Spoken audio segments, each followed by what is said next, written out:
न यस्य साक्षात् भवपद्मजादिभिः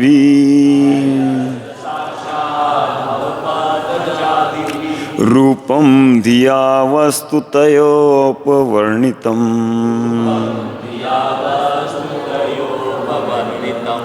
मौनेन भक्त्योपशमेन पूजितम्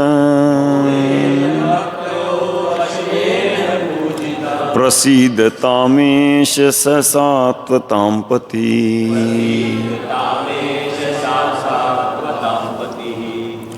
शब्दार्थ अनुवाद तथा तात्पर्य श्रील प्रभुपाद जी के द्वारा। श्रील प्रभुपाद की न नहीं यश जिसका साक्षात प्रत्यक्ष भव शिवजी पद्मज ब्रह्मा कमल से उत्पन्न आदि भी उनके तथा अन्यों के द्वारा भी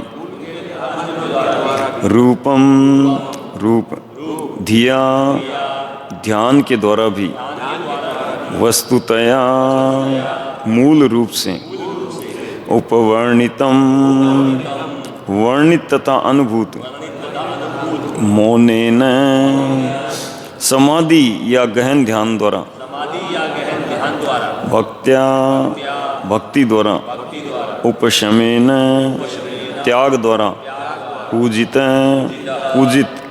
प्रसीदता प्रसन्न हो एष यह स वह सात्वता महान भक्तों का पति स्वामी। शिवजी तथा ब्रह्मा जी जैसे महापुरुष पूर्ण पुरुषोत्तम भगवान कृष्ण के सत्य का सही सही वर्णन नहीं कर पाए। वे भगवान हम पर प्रसन्न हों और सदा समस्त भक्तों के रक्षक रूप में उन महान संतों द्वारा पूजे जाते हैं। वे भगवान हम पर प्रसन्न हों जो सदा समस्त भक्तों के रक्षक रूप में उन महान संतों द्वारा पूजे जाते हैं जो मौन ध्यान भक्ति तथा त्याग का व्रत लिए रहते हैं। यद्यपि भिन्न भिन्न लोग परम सत्य की खोज विभिन्न विधियों से करते हैं तो भी वे अचिंत्य बने रहते हैं, किंतु पांडवों गोपियों गोपों माता यशोदा नंद महाराज तथा वृंदावन के सभी वासियों को भगवत प्राप्ति के लिए ध्यान की परंपरागत विधियों का अभ्यास नहीं करना पड़ता, क्योंकि वे इन सबों के साथ सुख दुख की सभी स्थितियों में रहते हैं। इसलिए नारद जैसा साधु पुरुष आध्यात्मवादियों एवं शुद्ध भक्तों में अंतर को जानते हुए भगवान से यही प्रार्थना करता है कि वे उस पर प्रसन्न हों। तो सभी भक्तों का स्वागत है प्रातःकालीन श्रीमद् भागवतम कक्षा में, है ना। तो जैसे श्रील प्रभुपाद जब बोस्टन में वो भजन में अपने गीत में लिखते हैं, है ना, कि प्रभु आप कृपा करेंगे तो मेरी कथा शुद्ध होगी, है ना। तो हमको सिखाया था कि हम कथा करें, हम बोलें, तो वास्तव में हमारी तो वाणी शुद्ध नहीं है ना, हृदय शुद्ध नहीं है, हृदय से निकलता है। लेकिन भगवान श्री कृष्ण कृपा करते हैं तो अशुद्ध को शुद्ध बना देते हैं, है ना।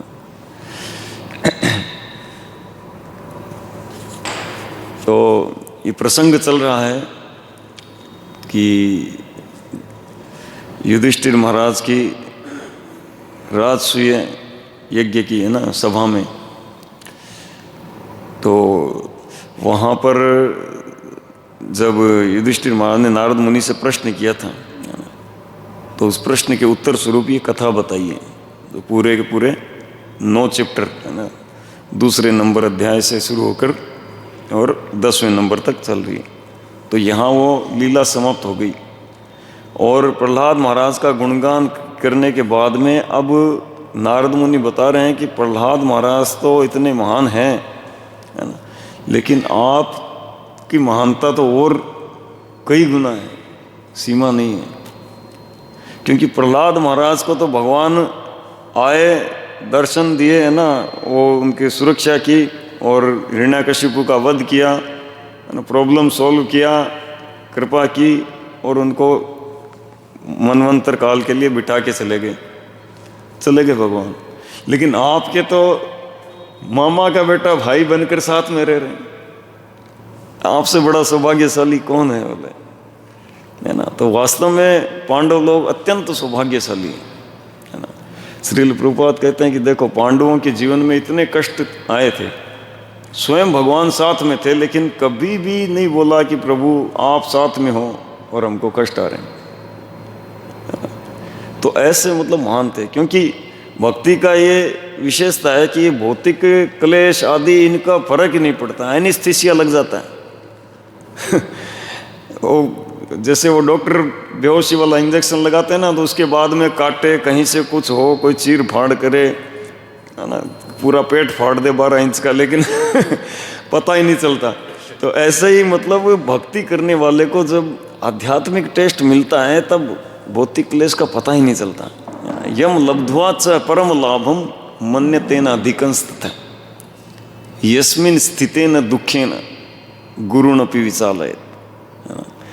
कि इसको एक बार जो भक्ति का टेस्ट लग जाता है तो वो समझ जाता है यस द मोस्ट टेस्ट यही है ना। इससे बड़ा टेस्ट कोई हो नहीं सकता और इससे बड़े कोई अचीवमेंट हो नहीं सकता।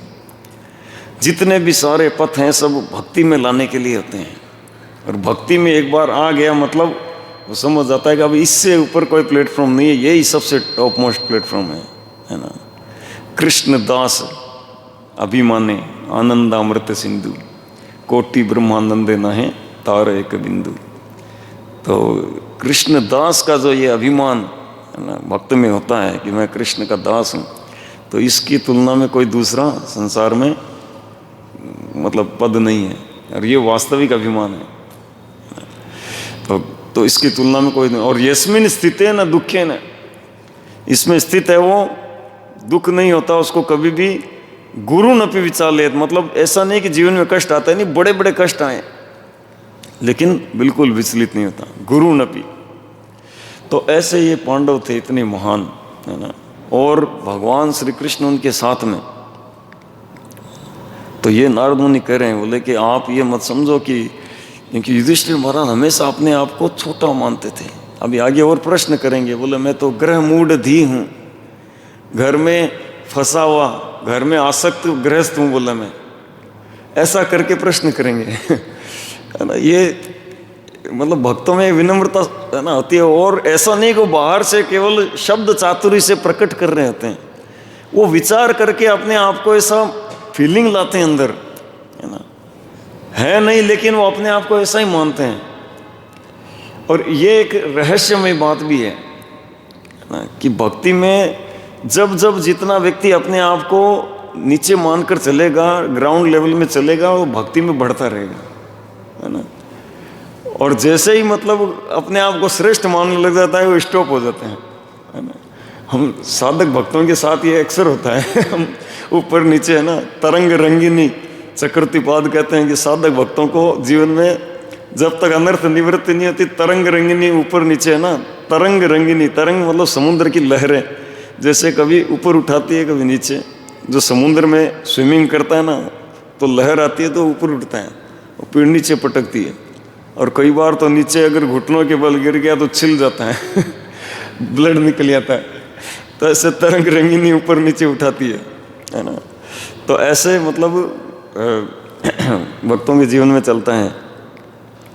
बात क्या बोल रहा था मैं, टॉपिक डाइवर्ट हो गया थोड़ा। पांडव को प्रशंसा कर रहे हैं नारद मुनि। हाँ, तो अपने आप को वो ग्राउंड लेवल में मानकर चलते हैं, तो ग्राउंड लेवल में लेकर चलते हैं तो ऊपर जाते हैं। तो जैसे प्रथम स्कंद में वर्णन आता है कि धरती देवी का, है ना, कि पृथ्वी जो थी वो बोले कि मैं कितनी सौभाग्यशाली हूँ कि मेरे ऊपर भगवान निरंतर, है ना, कहाँ पे जाए, मतलब अपने खास भक्तों से विलग हो गए, लेकिन मेरे से तो विलग होते ही नहीं, हमेशा मेरे पर तो कदम रखते ही रखते हैं, चरण पड़ते ही पड़ते हैं। ब्रह्मा जी तरस रहे हैं कि मेरे पर चरण पड़े, अरे चरण न पड़े मैं कहीं घास बन जाऊं, उनके भक्तों के चरण पड़ जाएं, लेकिन पृथ्वी बोले मेरे पर तो चरण पड़े रहते थे। तो इतना मेरे सौभाग्य था। लेकिन जैसे ही मैंने सोचा कि मैं कितनी मतलब महान हो गई, तो भगवान ने तुरंत मेरा त्याग कर दिया, त्याग करके चले गए। एक धरती देवी बोलती है, बोले मेरे में थोड़ा सा वो आया, गर्व आया, भगवान तुरंत मेरे को छोड़कर चले गए, है ना। तो ऐसा मतलब भक्तों को हमेशा एक ग्राउंड लेवल में रहने की शिक्षा मिलती है। ये भक्तों के चरित्र से हमको ये शिक्षा मिलती है ना। तो ऐसे बता रहे हैं। और दूसरा यहाँ पर कह रहे हैं इस श्लोक में कि देखो युधिष्ठिर महाराज, जो आपके ये साथ में जो बैठे हैं, देखो आपकी सभा में, यानी भगवान बैठे हैं और भगवान की कथा चल रही है ना। तो ये कोई सामान्य नहीं है। आप ये मत समझ लेना कि कोई ऐसे ही मतलब महापुरुष कोई हैं या ठीक है ना, या पहले निराकार थे अब आकार लिए, ऐसे नहीं है। ये वही पूर्ण पुरुषोत्तम भगवान हैं जिनके जो निराकार ब्रह्म जिनका प्रतिष्ठा है, मतलब जिनके द्वारा प्रतिष्ठित हैं। ब्रह्मणो ही प्रतिष्ठा हम पिछले श्लोक में बताते हैं, है ना। ये आपका मामा का बेटा बन के आए हैं, है ना। कुंती महारानी कहती है कि प्रभु आपकी ये मानवीय लीलाएं बड़ी चकराने वाली है, बड़े बड़े चक्कर में पड़ जाते हैं। बोले कैसे कोई समझे कि जिनके डर से काल डरता है वो यशोदा मैया की छड़ी से डर रहे हैं, है ना। डर के मतलब रो रहे हैं, भाग रहे हैं, भाग के जब पकड़ लिया तो रो रहे हैं। तो आपकी मानवीय लीला को कौन समझ पाएगा, ये तो बड़े बड़े चक्कर में पड़ जाएंगे, है ना। तो ऐसे मतलब भगवान की लीलाएं हैं। तो यहाँ पर कह रहे हैं कि देखो न यश्य साक्षात भव पद्मज आदि भी, अरे इन भगवान को साक्षात भव भी नहीं जान पाते। शिव जी को भव कहते हैं, है ना। केशव कश्मीरी ने ये भव शब्द का ही मिस्टेक किया था। जब भगवान चैतन्य महाप्रभु ने केशव कश्मीरी को पकड़ा था तो मतलब गंगा की व्याख्या में 64 श्लोक रचना किए थे। तो उसमें शिव जी को भव कहा जाता है। तो केशव कश्मीरी बोल बैठे, बोले भवानी भरतु। तो चैतन्य महाप्रभु पकड़ लिया, बोले 4 तरह की कमियां निकली ना, 5, है ना। तो उन्होंने ग्रामेटिकल पूरे, तो केशव कश्मीरी पूरा चक्कर में आप पड़ गया था। बोले कि इतना डीपली जाकर और इतना मैं स्पीड से श्लोक बोला, कौन कमी निकाल सकते हैं? कोई साक्षात भगवान के अतिरिक्त किसी में इतनी तेज बुद्धि नहीं हो सकती, है ना। तो ऐसे वो इस श्लोक का मतलब इस शब्द का ही निकाला था। तो केशव कश्मीरी बोले भवानी भरतु, है ना। भवानी मतलब शिवजी की पत्नी और उनके भरतु मतलब शिवजी। तो बोले कि किसी को मतलब शिवजी की पत्नी का पति, बोले ऐसा अगर ये मिस्टेक हो गया केशव कश्मीरी से, है ना। ऐसा मतलब ये सिस्टमेटिकली नहीं है। बोले भवानी भरतु मतलब भव यानी शिवजी और भवानी मतलब शिवजी की पत्नी और शिवजी की पत्नी का पति भवानी भरतु, ऐसा करके शिवजी को संबोधन किया। बोले अगर किसी व्यक्ति को कहा जाए, है ना, कि आपकी पत्नी का पति, तो इसका क्या अर्थ निकलता है? FIR लग जाएगी मुकदमा लग जाएगा तुरंत, है ना। तो भवानी भरतु बोले कि तुम क्या मतलब बोले हो। केशव कश्मीरी नजर झुका ले, ये 16 वर्ष का बालक और ये ऐसे मतलब फराटेदार ग्रामेटिकल व्याकरण की कमियां निकाल रहे हैं। और ये तो सामान्य कमी थी, डीपली कमियां निकाल दी थी उनकी, है ना।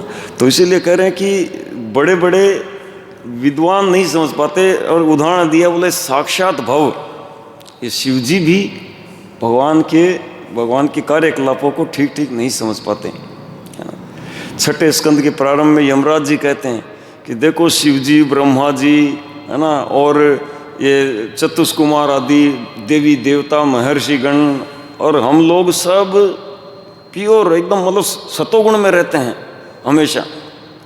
हम लोग सतोगुण में रहने वाले हैं और हमको एकदम इतना ज्ञान लेवल टॉप रहता है सतोगुण में, तुरंत सब चीज़ों को एकदम ट्रांसपेरेंट रहता है। सतोगुण में ब्रेन जो एकदम ट्रांसपेरेंट क्लियर रहता है, कोई कंफ्यूजन नहीं रहता, कोई डाउट्स नहीं रहते हैं, है ना। तो बोले हम लोग भी जब भगवान यहाँ आकर वो कार्यकलाप करते हैं, लीलाएं करते हैं, तो हम चक्कर में पड़ जाते हैं कि क्या हुआ, कैसे हुआ और कैसे किया, है ना। कैसे कार्य कर गए ये इस हिरण्यकशिपु को दिन में मरूं न रात में, ब्रह्मा जी की किसी सृष्टि से नहीं मरूं, ऐसे नहीं वैसे नहीं, सारा मतलब जिंदगी के साथ भी जिंदगी के बाद भी LIC के सारे पैकेज ले लिए इसने कैसे भी न मरूं, पूरा कवरेज ले लिया। लेकिन भगवान आकर कैसे इसको मतलब दिन में नहीं रात में नहीं, न अस्त्र से न शस्त्र से, न घर में न बाहर, न जमीन पे न आकाश में, कैसे करके कोई सोच भी नहीं सकता ऐसा विकल्प भी निकल सकता है क्या, है ना। अगर वास्तव में मान लो अभी हमको बताया जाए, आधी स्टोरी बताई जाए कि ऐसे करके एक हिरण्यकशिपु नामा का एक ऐसे डीमन और ऐसे ऐसे वरदान प्राप्त किया, चलो आप लोग बताओ, आपको 1 साल का समय दिया जाएगा, बताओ वो कैसे मरेगा। 1 साल क्या 100 साल में निकाल कर नहीं ला पाएंगे हम कि कैसे मरेगा ये भगवान आए और कैसे करके उसको मतलब अपने जंगा पे बिठा के सेकंडों में फाड़ के एनकाउंटर कर दिया। बोले भगवान के कार्यकलाप को कोई नहीं समझ सकता, है ना। और ब्रह्मा जी भी नहीं, है ना। पद्मजा जो कि किसी माता से नहीं, भगवान से ही, भगवान की नाभि कमल से, नाभि से कमल उत्पन्न हुआ और उस कमल यानी पद्म से जा मतलब उत्पन्न हुए। तो वो पद्मजा ब्रह्मा जी भी भगवान के कार्यों को ठीक ठाक नहीं समझ सकते। एक बार चतुष्कुमार गए पिताजी के पास, है ना। बोले पापा एक क्वेश्चन है। बोले पूछो बेटा क्या है। तो क्वेश्चन पूछा, बोले कि ये विषय वासनाओं के प्रति जीवों का अट्रैक्शन होता है ना। ये मन जो है संसार के विषय वासनाओं में अट्रैक्ट होता है, जबकि मन सतोगुणी है और ये विषय वासनाओं में अट्रैक्ट होना ये रजोगुण का कार्य है। तो ऐसा क्या है इस मन के और इन विषयों के बीच में, क्या है ऐसा, थोड़ा एक्सप्लेन करिए ना। ब्रह्मा जी सोच में पड़ गए, यार क्या बताऊं, उत्तर नहीं दे पाए, आंसर नहीं निकल पाया। ब्रह्मा जी आंसर नहीं दे पाए, है ना। क्योंकि ब्रह्मा जी जो हैं वो रजोगुण के मतलब अंतर्गत रहकर कार्य करते हैं, क्योंकि सृजन करते हैं ना। संसार में कुछ सृजन करना, उद्यम करना, ये रजोगुण से होता है। और पूरा उनको फिर मैनेजमेंट करना, ब्रह्मा जी का पूरा दिन चला जाता है, 432 करोड़ वर्षों का दिन मैनेजमेंट में चला जाता है। और सुबह सुबह थोड़ा सा भगवान की वो पुरुष सुक्त उपवास कर, है ना, पुरुष क्या पुरुष सुक्त मंत्रों के द्वारा वो पूजा करके भगवान को प्रसन्न कर लेते हैं। सुबह सुबह मतलब पूजा हो जाती है उनकी, हो जाती है। बाकी दिन भर उनका मैनेजमेंट में जाता है, कहाँ क्या हुआ, कौन सा मनवंतर में क्या प्रॉब्लम आई, है ना। कभी देवराज इंद्र आ जाते हैं बार बार, है ना। अरे ये समस्या है, ये समस्या है, ब्रह्मा जी सुलझाओ। और समस्याएं सुलझाने में, मैनेज करने में पूरा दिन मैनेजरों के साथ ऐसा ही होता है जो मैनेजिंग में लगा रहता है।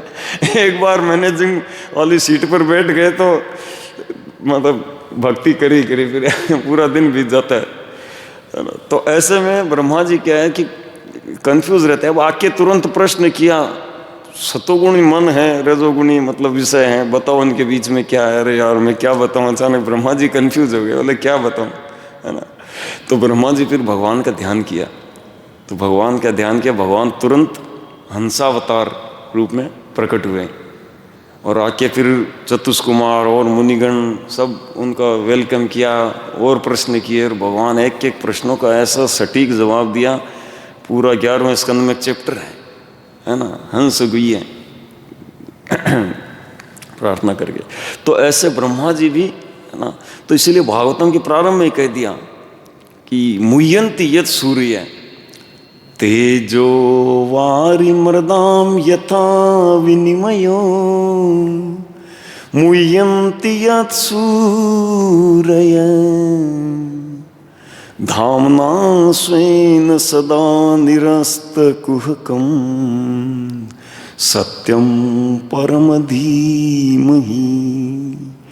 प्रभु आप तेजो वारी मृदा, तेजो मतलब अग्नि और वारी मतलब जल और मृदा यानी मिट्टी, ये तीनों को मिलाकर ऐसा ऐसा मतलब मिश्रण करके क्या क्या बना देते हो कि मुह्यन्ति यत् सूर्य। सूर्य मतलब देवी देवता, है ना, देवता तक मतलब ये मोहित हो जाते हैं सब। तो 5वें स्कंद में जब सुखदेव परीक्षित महाराज ने पूछा था, ये थोड़ा सुखदेव गोस्वामी ने कहा कि अब थोड़ा मेरे को फिजिक्स पढ़ा दीजिए, थोड़ा ब्रह्मांड की खगोलीय रचना के बारे में बताइए, है ना। तो फिर सुखदेव गोस्वामी ने क्या उत्तर दिया पता है? बोले ब्रह्मांड का फिजिक्स के बारे में बोले क्या जान पाओगे, ब्रह्मा जी का समान आयु पाकर भी कोई ये पूरी खगोलीय संरचना को नहीं जान पाता। ब्रह्मा जी के समान 311,04,000 करोड़ वर्ष की आयु है ब्रह्मा जी की। इतने टाइम में एक कोर्स नहीं होगा साइंस का, एक पार्ट नहीं कर पाएंगे। इतना मतलब विशद है। 14 प्लेनेटरी सिस्टम, उसमें एक प्लेनेट का बताने लग गए तो माथे में चक्कर आने लग गए। किताब बंद करूं को खुले रखूं ये इच्छा हो गई। तो ऐसे में क्या मतलब हम समझ पाएंगे। तो इसलिए बड़े बड़े लोग भी नहीं समझ पाते हैं, है ना।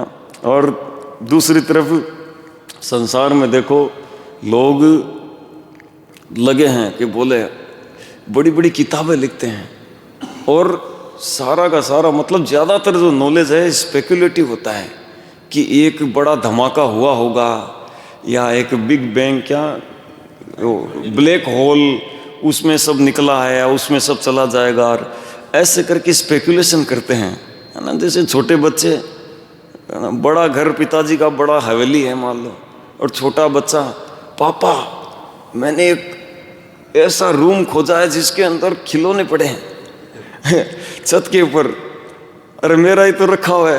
अरे वो बच्चा मतलब दूसरे बच्चों को पता है मैंने घर के अंदर ऐसा चीज सर्च किया है, ऐसा आविष्कार किया है, ऐसा ये ढूंढा है। अब पिताजी हंसते हैं सुन सुन के, बोले सारा मेरा ही रखा हुआ है, ये कह रहा है कि मैंने खोज किया है ना।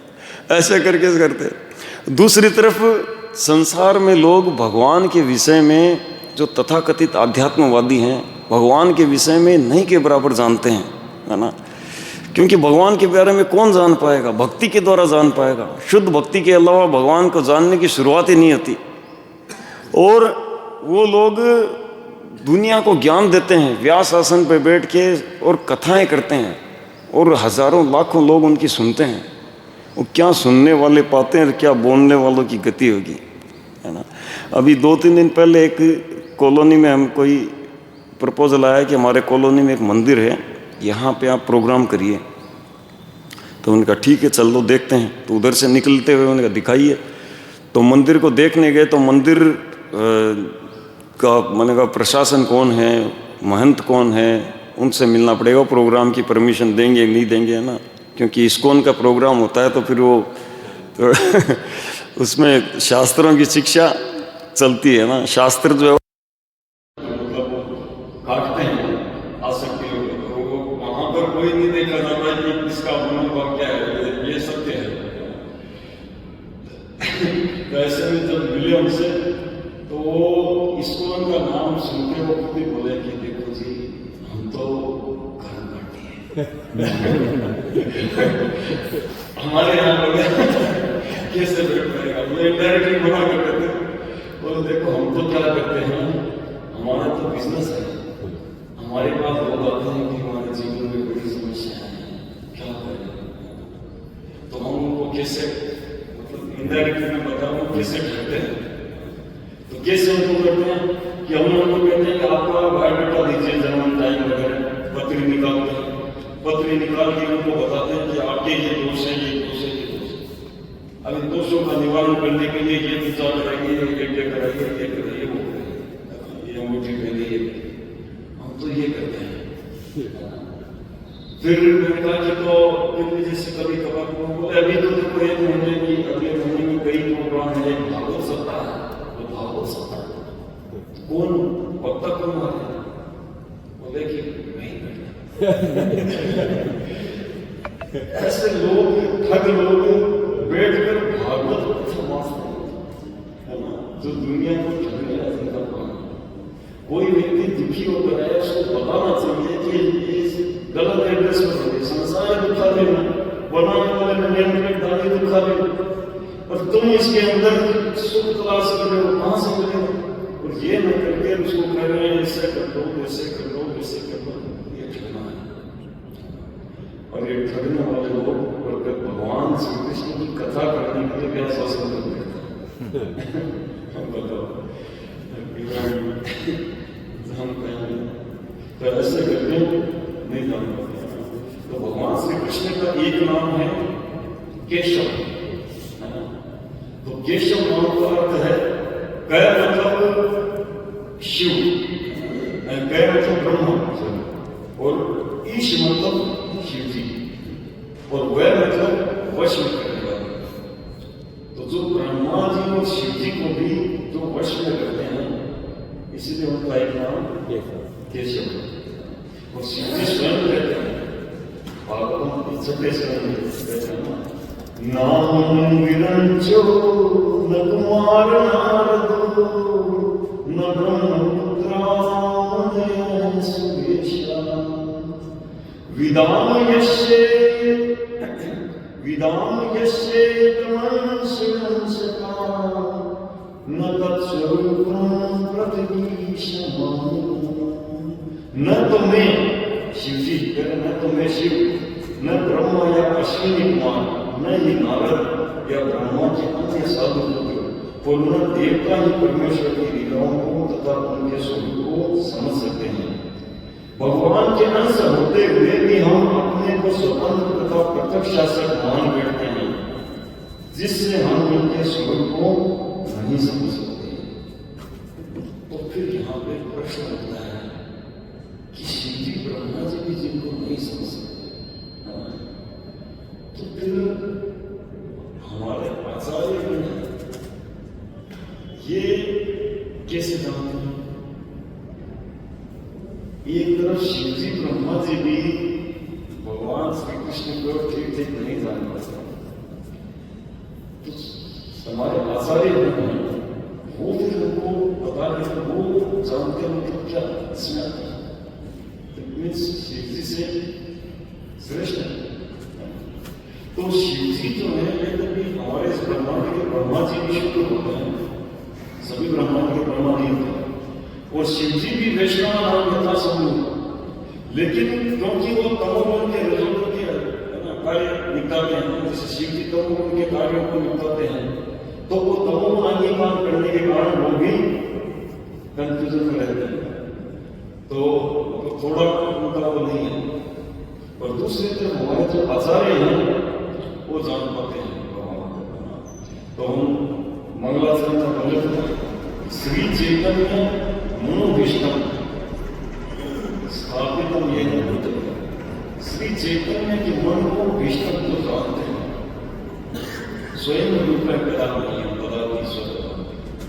तो भगवान सभी जीवों के परमात्मा, यानी सभी जीवों के अंदर की बात को जानने वाले हैं। मन में सोचते हैं उसी समय जान लेते हैं क्या सोचते हैं। लेकिन जो शुद्ध भक्त, जो भगवान के प्रेमी भक्त होते हैं, वो भगवान के हृदय की बात को भी जान लेते हैं, इसलिए वो परमात्मा के भी परमात्मा। तो श्री चैतन्य मनोभीष्टम, तो रूप गोस्वामी को श्री चैतन्य मनोभीष्टम क्यों कहते हैं? और श्री रूप गोस्वामी की शिक्षाओं को ही श्री रूपा जी ने पूरा इस्कॉन जगत में अप्लाई किया। पूरा इस्कॉन श्री रूप गोस्वामी की शिक्षाओं पर ही चल रहे हैं, जो कि श्री चैतन्य महाप्रभु के मन को जानने वाले हैं। तो इसके घटना भी थी एक बार। तो जब भगवान चैतन्य महाप्रभु रथ यात्रा के दौरान, तो रथ यात्रा के दौरान भगवान चैतन्य महाप्रभु जब सभी 7 कीर्तन की टीमों को इधर उधर विभाजित करके, ये 2 टीम सामने रहेंगी, तो साइड में और एक पीछे, दो इधर ऐसे करके गए थे, बिगाड़ किए थे।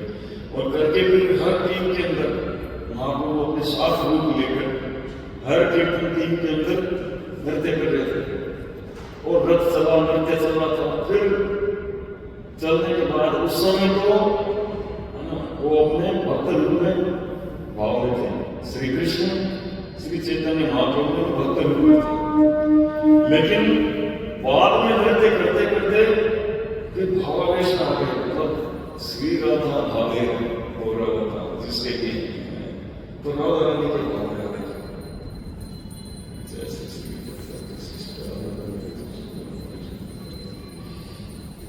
जब राधा रानी भाव में आ गए तो